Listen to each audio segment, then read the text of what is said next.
Seattle has really struggled in the second half of the year in the red zone. They were able to cash in there. Sam Darnold's been great in the red zone this year. Can he make it down there? 9 times in his 7-year NFL career, he has led his team to the game-winning drive. 4 of those 9 have come this year in what has been the best of his 7 years in the league. He's got all 3 timeouts, plus the 2-minute warning. Remember, the clock rules have already changed as we're inside of 5 minutes. You step out of bounds, the clock stops until the next snap. And don't forget, this run game is still alive. You got plenty of time here. You can mix these calls. Oh, some movement. You saw it too, right? Off the right side. I think it was Brian O'Neill. And Williams loves it for Seattle. False start. Offense, number 75. 5-yard penalty. First down. Now Minnesota gets tagged with its 7th penalty of the day. So now the 12s are trying to make their voices heard in what has been a tough year at Lumen Field. An atypical season. This sound is what we're used to more often than not. And they let this crowd back into it with some crucial mistakes early in the game.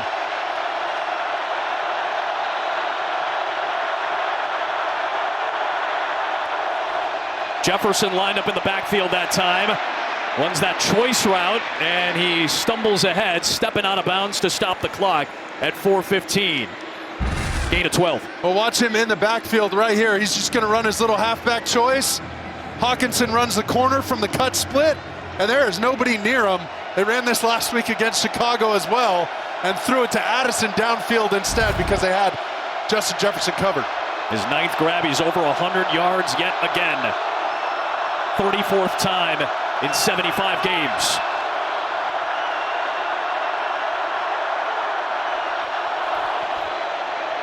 Darnold. He's got plenty of space, trying to outrun Witherspoon, and he will. He'll stop the clock. With over 4 minutes left, it's a first down for Minnesota. Well, Sam saves this play.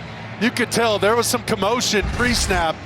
I think somebody was misaligned because he couldn't get what he wanted communicated. He felt it immediately, something felt off, and he just found the nearest exit route and did an excellent job taking care of the football, getting down, not taking a hit. He had to go get the play call from the sideline. Yeah, he was right there by Kevin O'Connell. That's how loud it is. It's like, That's hey, how loud it is. Easier to communicate man-to-man. Off the play fake to Jones. Darnold running out of time. Hit as he throws, and a rolling Ernest Jones was hoping for the pick as Jarran Reed closed the space on Sam Darnold. It's second down. Well, watch Jarran Reed on the pick game here. He's going to come around, and right as he lets this ball go, he hits him. He's trying to hit Jefferson crossing the field in the middle. That was a huge hit. 2 big hits on Sam Darnold this drive for the Seahawks. They're feeling good about this. For the Vikings right now, you got to get it. Take some yards out of this next 3rd down. Be smart with a quick completion or even a run.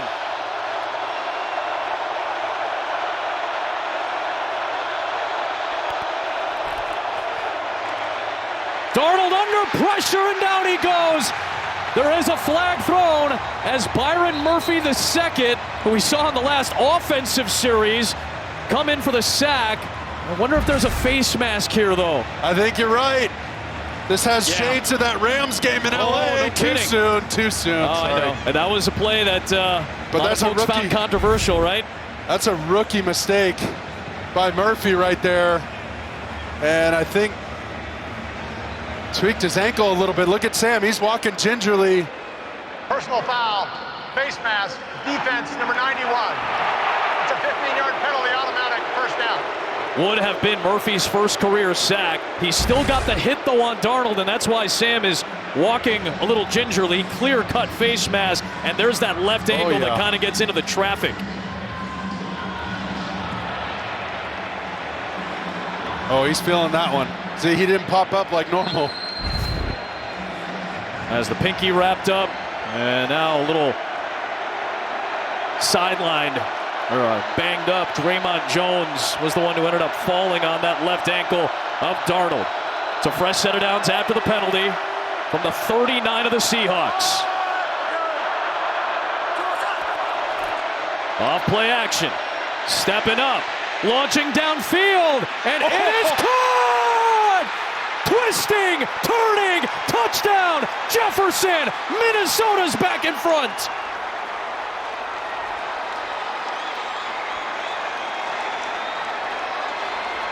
The ultimate, forget it.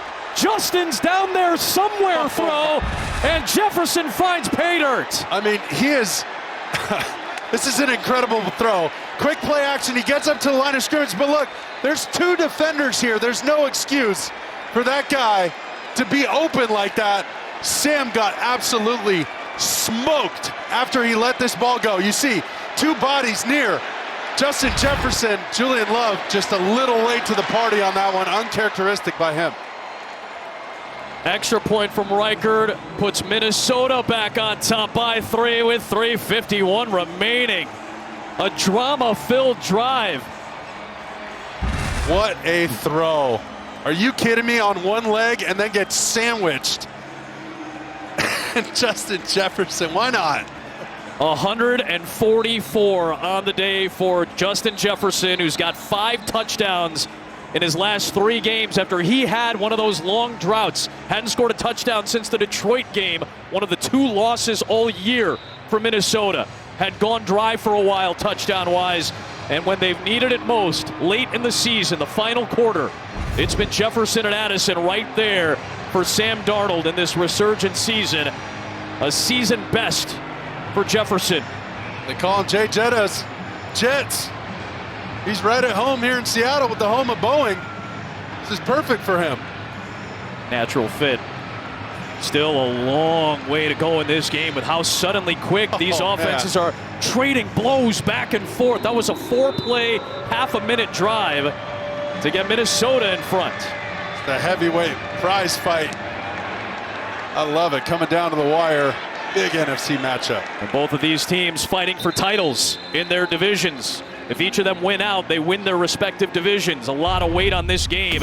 Darnold just threw his 3rd touchdown. Geno Smith has had 3 touchdowns today, too. And that one just letting the big fella eat.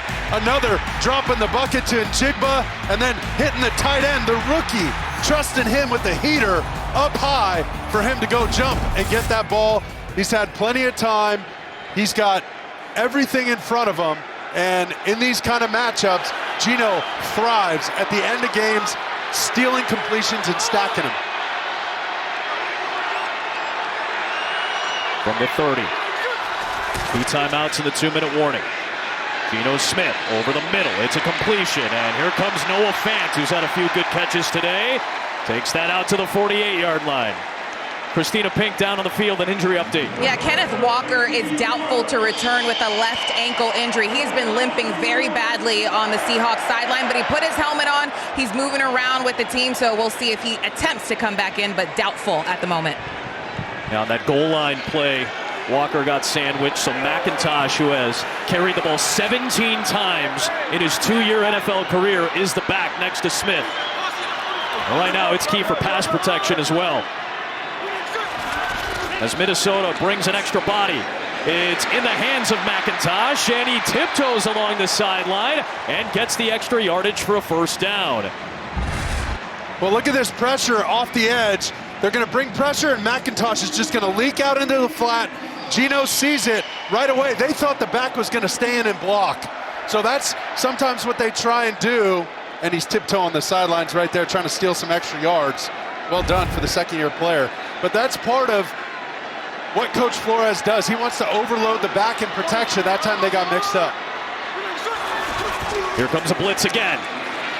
Geno Smith looking for somewhere to go, and Andrew Van Ginkel with his 2nd sack of the day, and the 2nd for Minnesota. This time, once again, they're going right back to the well. Bring 2 on the back, make these 2, sort out 3 of them, and Van Ginkel's going to loop inside there, boom, work the pick game, and they eventually get to the quarterback. Defensive team meeting in the backfield. They didn't have a single sack on their first 33 dropbacks. They've had 2 in this quarter, both from Van Ginkel. 2nd and long, back at the 44. Approaching the 2-minute warning.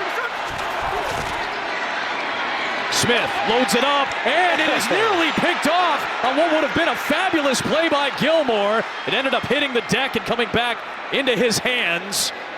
And it's an incompletion. It's third down, looking for DK Metcalf.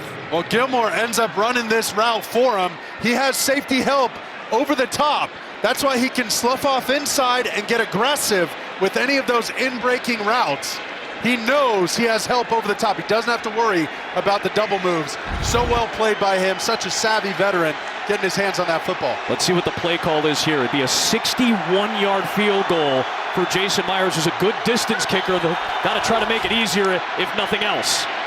Smith dumps it off. It's Charbonnet. Key yards right there. And a good stop by Theo Jackson. He got up to about the 42. So this would be a 60-yard field goal at the 2-minute warning to try to tie it. Huge decision. 2-minute warning. 3-point Minnesota lead. Seattle lining up for a 60-yard Jason Myers field goal attempt. He's at a 61-yarder in Los Angeles back in 2020. There have been 4 60-yard field goals made this year in the NFL. 2 from Brandon Aubrey, 1 from Joey Sly, 1 from Tyler Bass. Jason Myers will try to tie this game from 60. A slight breeze at his back. The kick is up. It is on the way. It is no good.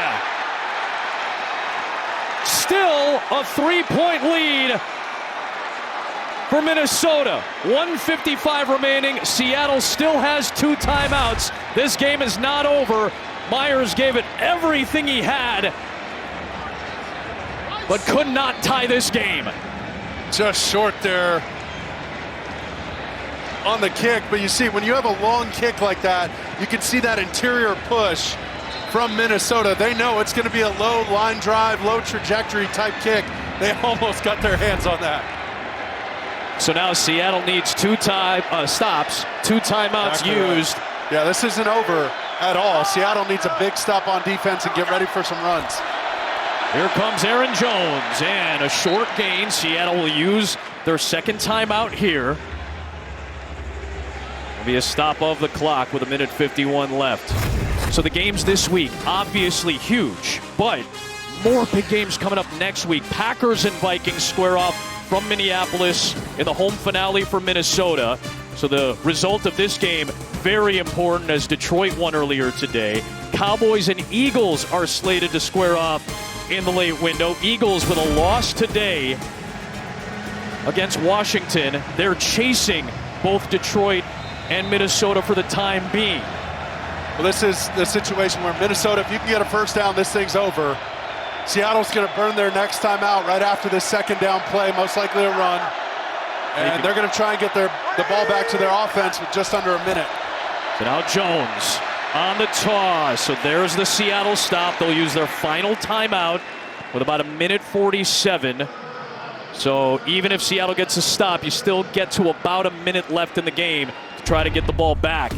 The star of this game, and a game full of them, Justin Jefferson, continuing his heater. And the last catch he made put Minnesota back in front. And you could tell he was excited about this matchup versus this vaunted secondary here in Seattle. Witherspoon, Love, Jones. I mean, they love their DBs here in Seattle. They have for a long time.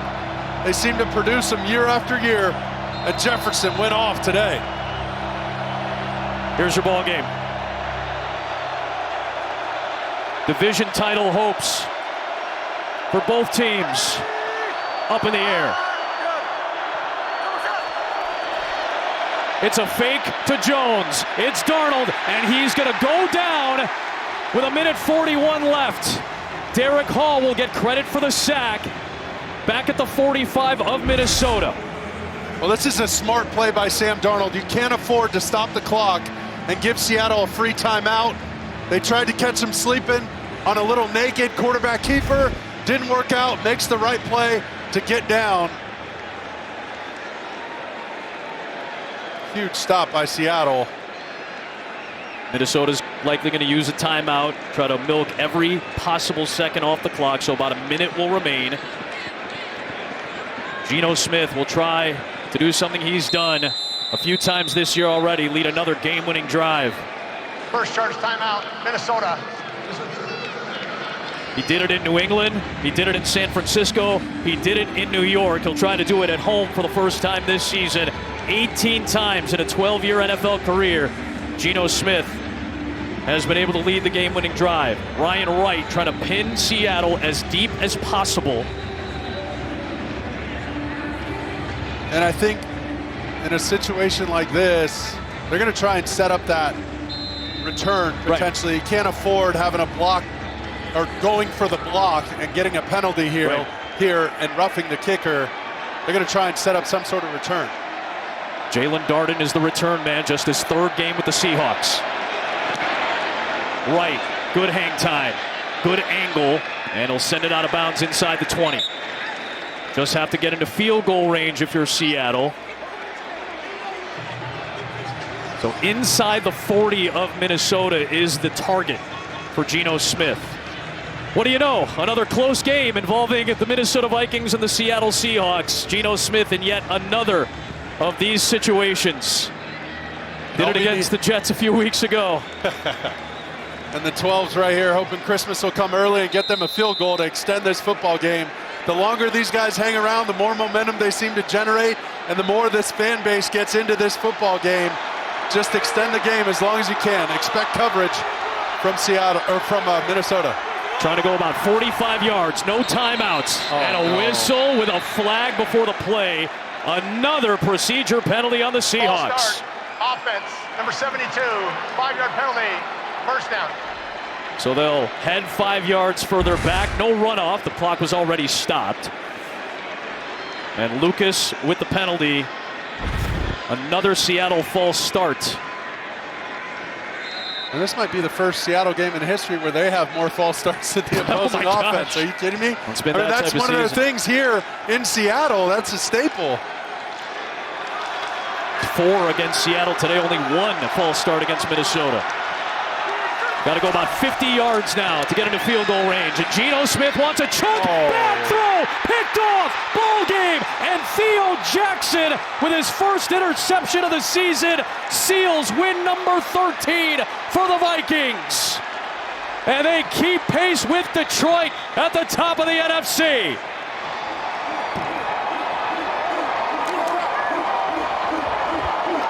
Wow.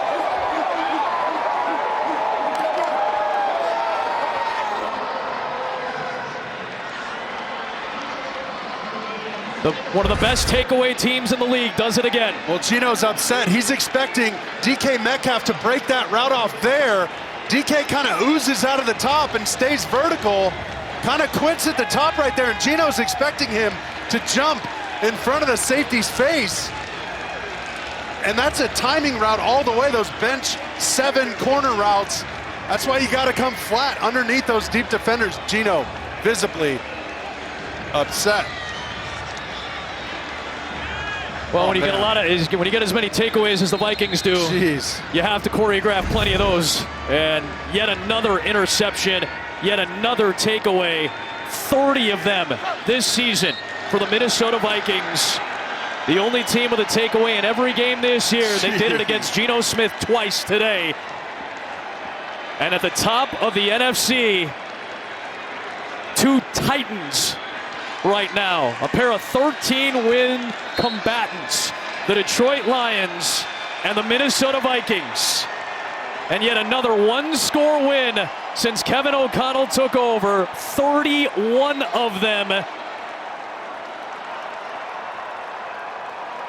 since Mike Zimmer had his final season in Minneapolis and O'Connell took over. A tight win for Minnesota. We're back after this.